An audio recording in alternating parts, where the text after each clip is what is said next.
ঘুম আসতে চাইছে না, রাতভর ফোন নিয়ে ঘোরাঘুরি করছেন, মনটা খারাপ লাগছে, আপনি একা নন। আজকালকার দিনে ঘুমের এই অভাবে আমাদের কিন্তু মনের সবচেয়ে বড় শত্রু হয়ে উঠেছে।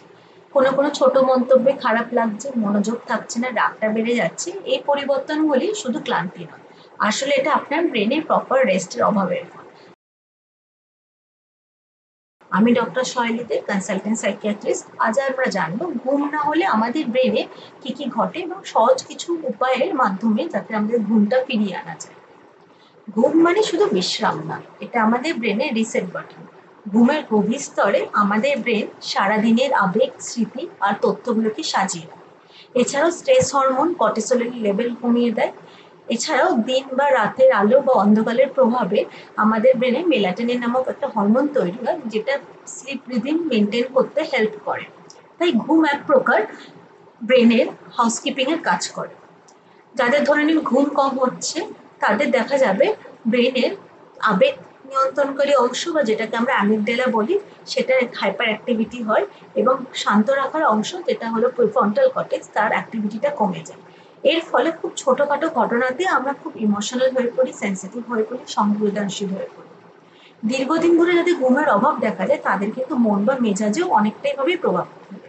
তাদের মধ্যে যাদের হয়তো 6 ঘন্টার বেশি দিনে সারাদিনে ঘুম কম হচ্ছে, তাদের মধ্যে ওসিডি, অ্যাংজাইটি, ডিপ্রেশন, ইরিটেবিলিটি এগুলো কিন্তু খুব বেশি পরিমাণে দেখা যায়। এছাড়াও তাদের মধ্যে আমরা দেখি যে কনসেন্ট্রেশনের অভাব, একটা সেলফ কনফিডেন্স এর একটু অভাব, ডিক্রিজ সেলফ এস্টিম, কিছু কিছু ক্ষেত্রে জীবনের প্রতি আগ্রহ কিন্তু কমে যেতে দেখা যায়। আমি প্রায়শই দেখি রোগীরা এসে বলেন, ডাক্তারবাবু মনে হচ্ছে না আমি ডিপ্রেশনে ভুগছি। কিন্তু অনেক ক্ষেত্রে কিন্তু সেটা শুধু ঘুমের অভাবে তৈরি একটা মানসিক ক্লান্তি। আজকালকার দিনে ঘুম যে হচ্ছে না তার পেছনে কিন্তু আমাদের অবদান যে খুব একটা কম সেটা কিন্তু না। অনেক ছোটখাটো কারণেই কিন্তু ঘুমের ব্যাঘাত ঘটতে পারে। যেমন ধরে নিন অনিয়মিত সময় ঘুম থেকে ওঠা বা ঘুমোতে যাওয়া, এর ফলে শরীরে যে বায়োলজিক্যাল ক্লক হয় সেটা হ্যাম্পার হয়। রিভেঞ্জ বেড টাইম প্রোক্রাস্টিনেশন, সেটা কি সারাদিন যখন আমরা ব্যস্ত থাকি নিজের সময় যতটুকু পাই রাত্রিবেলা শোয়ার সময় মোবাইল বা ল্যাপটপে একটু স্ক্রল করা, সোশ্যাল নেটওয়ার্কিং সাইটে একটু সার্ফ করা। তার ফলে মোবাইল বা ল্যাপটপে যে নীল আলো বা ব্লু লাইট হয় না, সেটা কিন্তু মেলাটোনিন নামক হরমোনটাকে কমিয়ে দেয়। স্লিপ রিদিমে ডিস্টারবেন্স হয়। ক্যাফিন বা মানসিক চাপ সেটাও কিন্তু ডিপ স্লিপে হ্যাম্পার হয়। এই অভ্যাসগুলো দেখা যাচ্ছে ধীরে ধীরে স্লিপ কোয়ালিটিটাকে কিন্তু নষ্ট করে দেয়। তাই ঘুম ঠিক রাখার জন্য কিছু কিছু যদি পদ্ধতি আমরা মেনটেন করি বা যেগুলোকে আমরা স্লিপ হাইজিন বলে দিই, তাহলে কিন্তু ঘুমের কোয়ালিটিটা অনেকটাই ইমপ্রুভ হয়। যেমন নিয়মিত একটা সময় বেছে নিন ঘুমোতে যাওয়া বা ঘুম থেকে ওঠা, উইকেন্ডেও মেনটেন করুন। 2, ঘুমোতে যাওয়ার অন্তত 30 মিনিট আগে স্ক্রিন টাইমটা অফ করুন।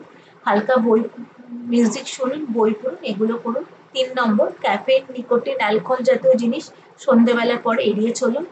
4 নম্বর, ঘরটাকে অন্ধকার করুন, ঠান্ডা বা নিঃশব্দে রাখুন যাতে ব্রেনও প্রপার রেস্টে যায়। 5 নম্বর, দিনে নিয়মিত একটু ফিজিক্যাল এক্সারসাইজ করুন, কিন্তু ঘুমের ঠিক আগে না সেই হেভি এক্সারসাইজগুলো অ্যাভয়েড করুন। 6 নম্বর, ঘুমের আগে একটা রিল্যাক্সেশন রুটিন তৈরি করুন, যেমন ধরে নিন meditation, breathing exercise, soft coming music শুনুন। 7 নম্বর, বিছনাটাকে শুধু ঘুমের জন্য বা রেস্ট নেওয়ার জন্যই ইউজ করুন। বিছানাতে মধ্যে ফোন নিয়ে যাওয়া বা কখনো কোনো কাজ নিয়ে যাওয়া সেটাকে অ্যাভয়েড করুন। এই ঘুমের যে রোগ বলতে আমরা মেনলি বুঝাই সেটা কিন্তু ম্যাক্সিমাম ক্ষেত্রে অনিদ্রা বা ইনসমনিয়াই বোঝায়। এছাড়াও কিন্তু অনেক রোগ আছে, যেমন হলো ধরে নিন narcolepsy, sleep apnea, restless leg syndrome, যেগুলো কিন্তু ম্যাক্সিমাম ক্ষেত্রে খুব অবহেলিত, বাট এগুলো কিন্তু ম্যাক্সিমাম রোগী কিন্তু ট্রিটেবল। তাই যারা দেখছেন যাদের ম্যাক্সিমাম টাইমে ঘুম ভেঙে যাচ্ছে বা ঠিকঠাক ঘুম আসছে না, বা ঘুম থেকে উঠেও মনে হচ্ছে অতিরিক্ত একটা টেনশন হচ্ছে, সেগুলো কিন্তু শুধুমাত্র স্ট্রেসের জন্য হচ্ছে না, সেগুলো কিন্তু প্রপার স্লিপের কোনো রিলেটেড ডিসঅর্ডারের থেকে হতে পারে বা ইনসমনিয়ার জন্য হতে পারে। তারা তার জন্য এইসব জিনিস যদি নিয়ম মেনটেন করা বা স্লিপ হাইজিন মেনটেন করার ফলেও আপনারা দেখছেন 2 সপ্তাহ বেশি হয়ে যাচ্ছে কিন্তু ঘুমের সমস্যাগুলো থেকেই যাচ্ছে, তাহলে চেষ্টা করুন একজন নিকটবর্তী মনোরোগ চিকিৎসক বা সাইকিয়াট্রিস্টের পরামর্শ নিতে। বিভিন্ন রকম থেরাপি যেমন সিবিটি, স্লিপ ট্রেনিং বা কিছু কিছু ওষুধের মাধ্যমে কিন্তু আপনার ঘুমের ছন্দ আবার ফিরিয়ে আনা যায়। মনে রাখবেন ঘুম কোনো বিলাসিতা নয়, এটি একটা ব্রেনের প্রাকৃতিক থেরাপি। যেমন ফোনে ব্যাটারি চার্জ না করলে ফোনটা ঠিকঠাক কাজ করে না, তেমনই কিন্তু ব্রেনে পর্যাপ্ত ঘুম ছাড়া ব্রেন ভালোভাবে কাজ করতে পারে না। তাই ভালো ঘুম মানে ভালো মেজাজ, ভালো মনোযোগ আর সুস্থ মানসিক ভারসাম্য। ভালো ঘুমান, সুস্থ থাকো, মনকে সুস্থ রাখো।